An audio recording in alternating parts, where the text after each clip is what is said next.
ზუსტად ერთი კვირაა დაახლოებით, რაც უკვე მიწის ბზარები გაჩნდა მოსახლეობაში. ეს არის სოფლის შუა მონაკვეთი.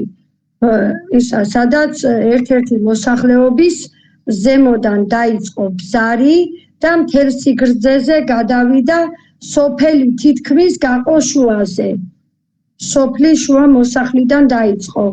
ამ დროს კი იმატა და იმატებს კიდე გზები დაიბზნა, ერთმანეთს შორდება ბეტონი.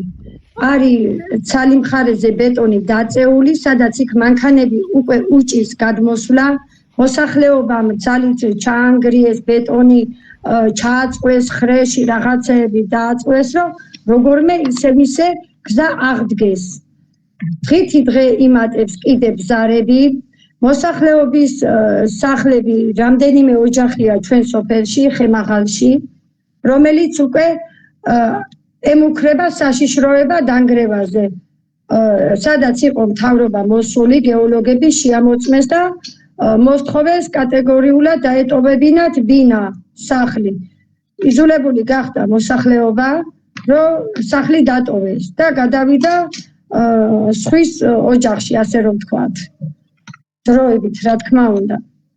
ხო და ამ დროს კიდე იქით არის სხვა ყანები, სადაც უფრო და უფრო დაბლა მიდის კიდე მიწა. მეზობელი სოფელია ღვერკი.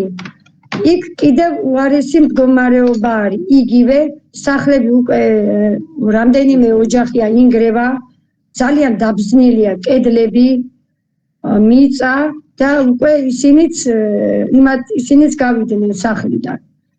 სოფელი შეშინებულები ვართ. ხვალზე იგივე გველოდება ჩვენც, ხო? არ ჩერდება ეს გზა დაბზნილი. კიდევ დღითი დღე იმატებს და იმატებს. პასუხს ველოდებით ამ თვის ბოლოს რა, რომ ზუსტი მიზეზი დადგინდეს, რატო მოხდა ასეთი მეწყერ საშიშროება, ხო მიზეზი.